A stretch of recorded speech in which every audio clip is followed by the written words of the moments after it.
7 fingers from the steak. I can feel that dollar in my hands right now. Game ain't over yet, Esky. Oh, I don't know. I kind of feel good enough about it to raise that bet, say, to $5. How does that hit you? Go ahead, Sly. No, all right. $5 yes. That's it. Clear up. Clear up.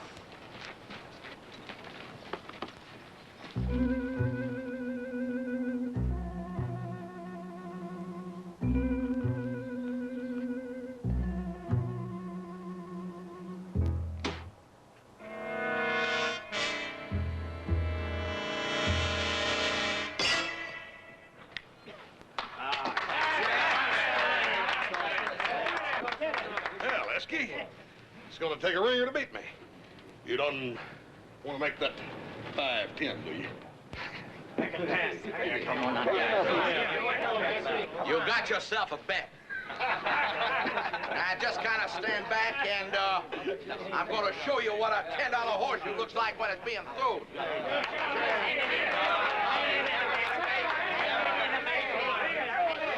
Hang in there, Mesky.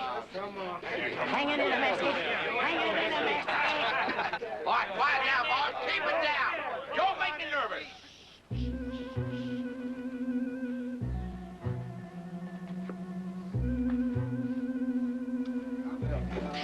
Keep it down, boys.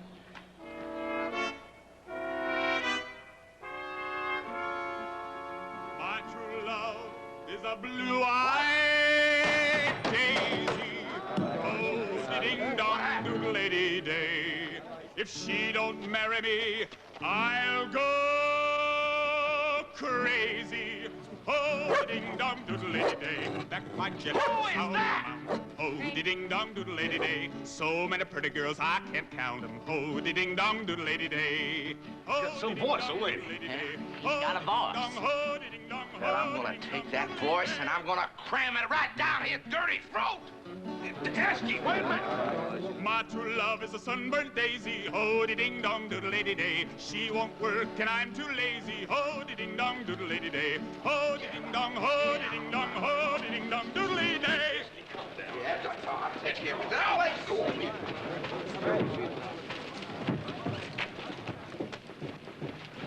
Well, howdy.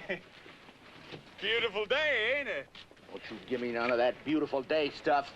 Your caterwauling cost me $10. Well, I'm right sorry about that, friend, but I'd take it kindly if you get your hands off my coat. Yeah, I'll take my hands off your coat after I take $10 worth out of your hide. Let me at it. Come on down. Take your hands off me.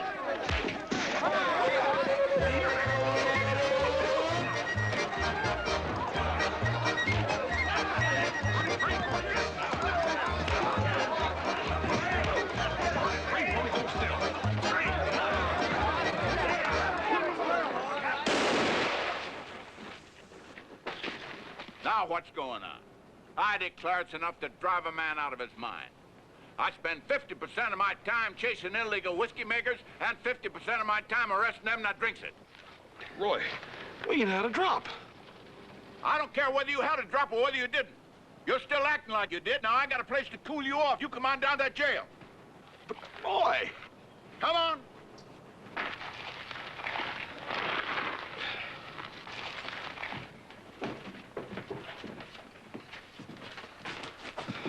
Now, Dad burn it, Roy, I know it probably didn't look it, but the fact is that we wasn't really fighting out there. Oh, now, entertaining as they usually are, I just don't have no time for a horse Cartwright explanation.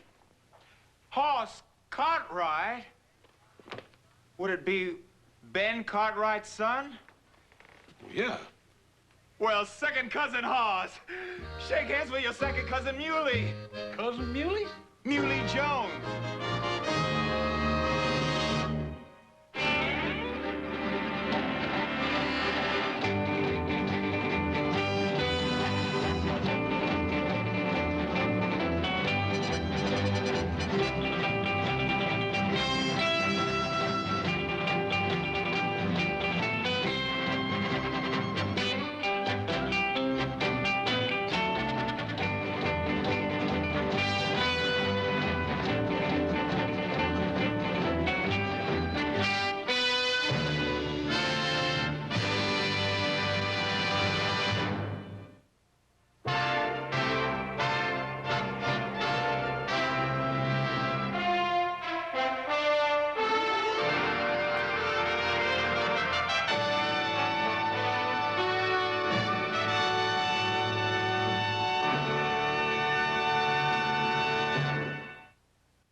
came from Wheatville, Missouri, just to see you. Hey, look. Roy, you hear that? This feller claims he's second cousin of mine. Look, Hoss, I don't care if this is your favorite Aunt Bertha. There's a $10 fine for each one of you boys for street fighting, and you're either gonna pay it or I'm gonna lock you up in that pokey one. Now, which is it gonna be?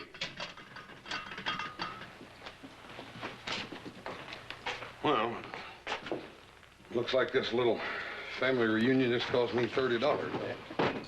Well, second cousin Hoss, I sure appreciate you paying the fine for me, and I intend to pay you back just as quick as I find myself a job. I'll pay you back tomorrow, Hoss. Don't worry about it, fellas. I'm just lucky to have it. Fact is, I'd have probably lost it to old Esky in that dad-burned horseshoe game anyhow. Oh, Paul! They said I'd find you here. I want to introduce... And they also said that you and Brave Pony had been brawling in the streets. It's all right, Ben. Now, Hoss has paid their fines and they're free to go, and it's a good thing, because I've just been busier than a bird dog hunting that illegal whiskey maker. Why, that number he keeps bouncing that moonshining equipment of his around this territory worse than a kangaroo. Now, boys, I'll leave it with you. Now, Chief Whitebeard and I do everything in our power to make a good impression, and what happens? The very day the new Indian agent arrives in town from Washington, my son and the chief's son are caught fighting in public. Hoss was not to blame, Mr. I don't care who's to blame. Suppose he'd seen you two fighting in public. You know how much depends on this report he's going to be turning in. Now, the only reason your father and I have been successful in fighting this plan to relocate your people is because the Indian affairs in this area have been so good. Well, it's actually all my fault, I Cousin don't Ben. care whose fault it was. The only thing that matters to me is, what did you call me? Oh, Cousin Ben. I'm your cousin Muley from Wheatville, Missouri. Cousin Muley? I don't know Cousin Muley. He just got here this morning, Paul. I got a letter of introduction.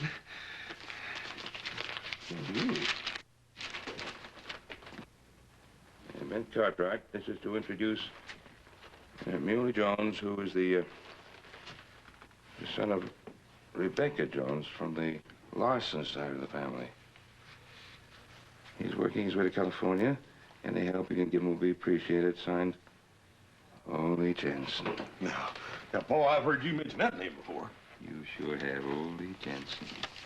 By God, you remember me telling you he could pick me up by the seat of my pants with one hand? Yeah. Still alive.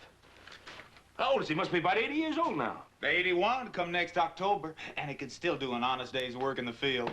Well, I'm sure happy to hear that he's in such good health. Here, Ole Johnson. You're Rebecca Jones's boy. Well, I'm sure happy to meet you, Cousin Muley. Now, you're going to stay at the Ponderosa with us. Well, thank you kindly, Cousin Ben. And I'm sure looking forward to meeting up with second cousin Adam and second cousin Joe. Well, you're sure going to meet him as soon as he gets back from delivering that herd of beef out at Camp Meade.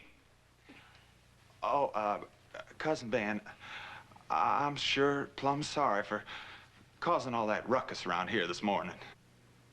Oh, I guess it wouldn't have made too much difference to me if it hadn't been for the fact we've been having a little bit of trouble with the Department of Indian Affairs. And what with this new agent, this Mr. Thornbridge coming out, I just didn't want anything to happen to sort of upset the apple cart, so to speak. Paul, what sort of fellow is this new agent, anyhow? Well, I don't know. I'm just going over to the hotel to meet him. Now, look, I'm fixing to take Mr. Thornbridge out to the Ponderosa. We have some supper tonight. Eh? I want you to be in your best behavior. Oh, yes, sir. And, Ray Pony, I've invited your father to come out so they could meet, and I thought it'd be good for them to get to know each other. Now, you come out with them. Yes. Now, why don't you show Muley around town? Sure. And then meet me at the hotel in about 30, 40 minutes. Fine, Paul. Good. Cousin Muley. Well, Muley, what'd you like to do first? Well, since I had that long, hot ride into town this morning, a nice, tall glass of beer would taste mighty appealing right now. Yeah, it's fine, Muley, but see... Don't let me hold you back, Hoss. I don't drink anyway. You two go on. Well, look, I'll see you at supper tonight. Sure. See you then. Oh, I hope I didn't hurt his feelings, second cousin Hoss. I forgot that Indians just ain't allowed to drink. No, it's all right. He's a good friend of mine. He understands. Look, let's me and you go get that beer. It ain't every day a man runs into a second cousin.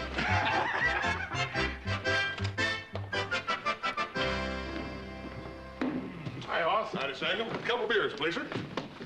Oh, now that's... Let's go, Esky. Wait a minute, Esky, now calm down, calm down. Calm down. Dad, burn it. Now, I want you to meet my cousin. This here's Muley Jones. Your cousin? Yep.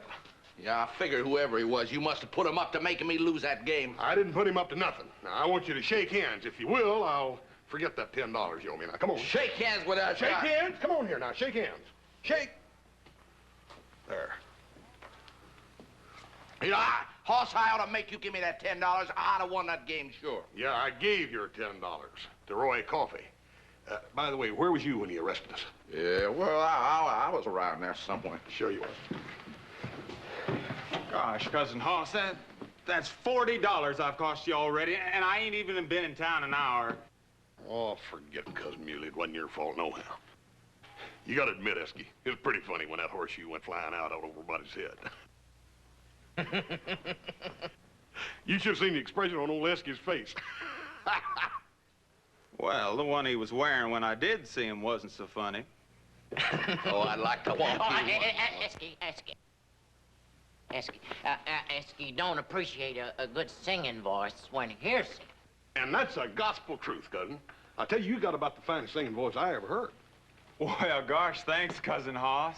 You know, there just ain't no joy in the world that compares to singing for me. There's just something about standing under a big blue sky filled with God's sunshine and gathering up a chest full of fresh, clean air and just letting go.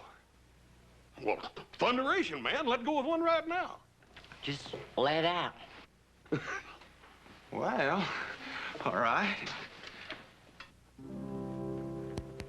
Beautiful dreamer, out on the sea, mermaids are chanting the wild Lorelei.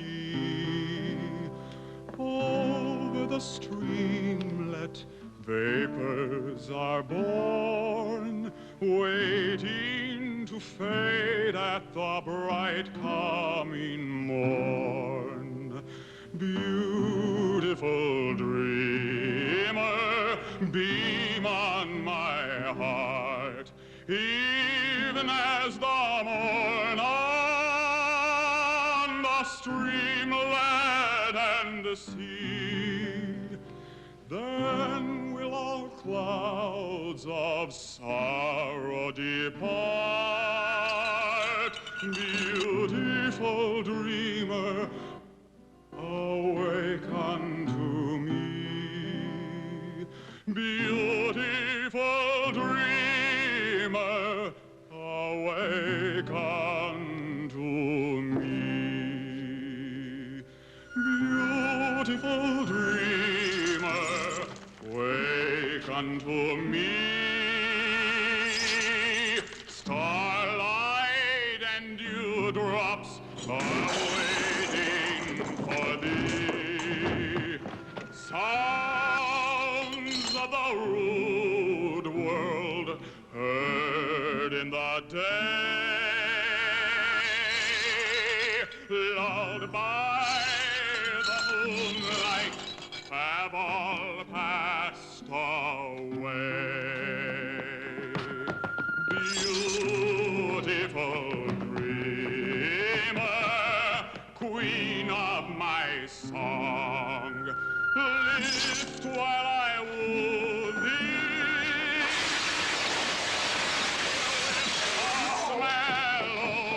What happened? What happened? It's Hoss and that cousin of his. They're wrecking my place.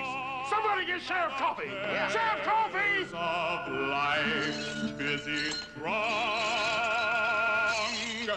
beautiful dreamer, awake unto me. Cousin Muley! Beautiful dreamer, awake. Shut him up, Hoss.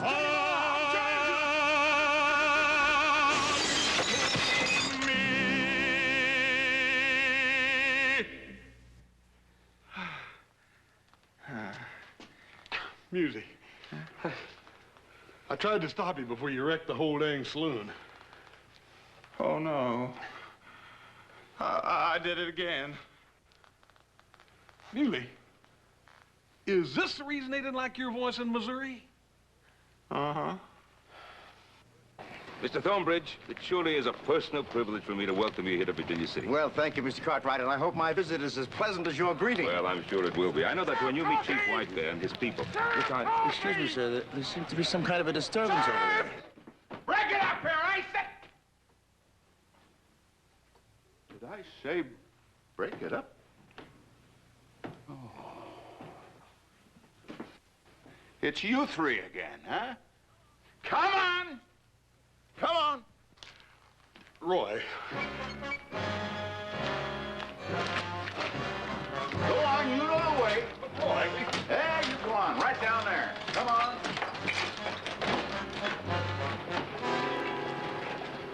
Mr. Cartwright, that young man is an Indian.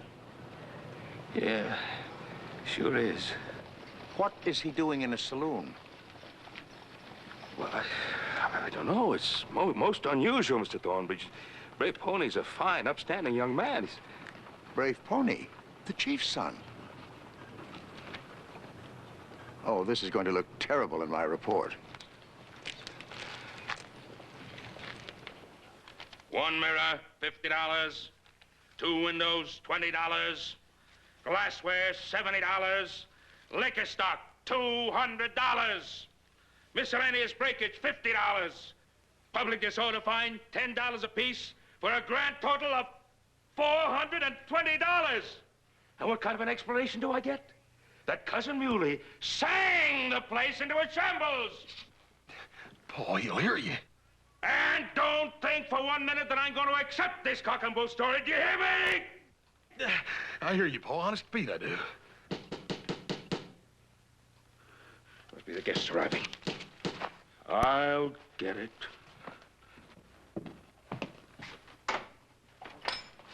Chief White Bear, welcome once again to my home. Ben Cartwright, I am honored to be your guest, my dear old friend. Thank you. Thank you. Brave Pony, good evening. Mr. Cartwright. Won't you please come in and sit with us? Ho-yo-ho. Chief White Bear. Please sit down. Ollie. I'm sorry Mr. Thornbridge isn't here yet, but he should be along shortly. I'm dreaming now of Hallie, sweet Hallie, sweet Hallie. I'm dreaming now of Hallie, and the thought of her is one that never dies. She's sleeping in the valley. I'm terribly ashamed of what my son, Brave Pony, told me about today. Oh, don't worry about that. It wasn't Brave Pony's fault.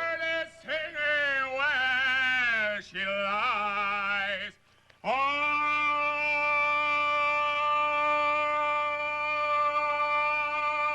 listen to the mockingbird. Oh, listen to the mockingbird.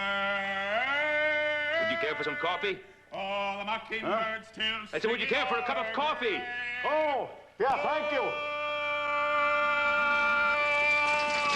Listen to the mockingbird. Oh, listen to the mockingbird. The mockingbird who is singing o'er her grave.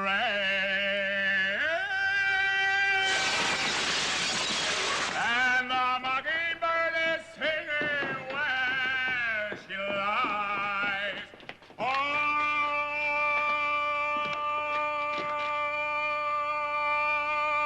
listen to the mockingbird. Did you see anything out there, White Bear? No, but my braves out there will protect us. Ain't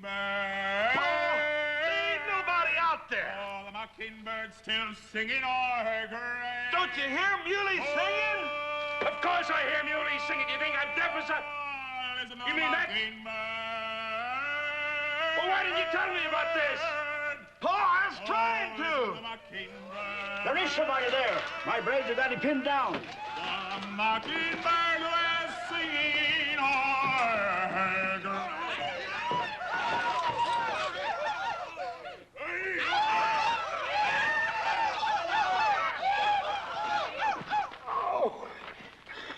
Mr. Cartwright, these savages have tried to kill me. I want to know the meaning of this outrage. Oh, Chief White Bear, this is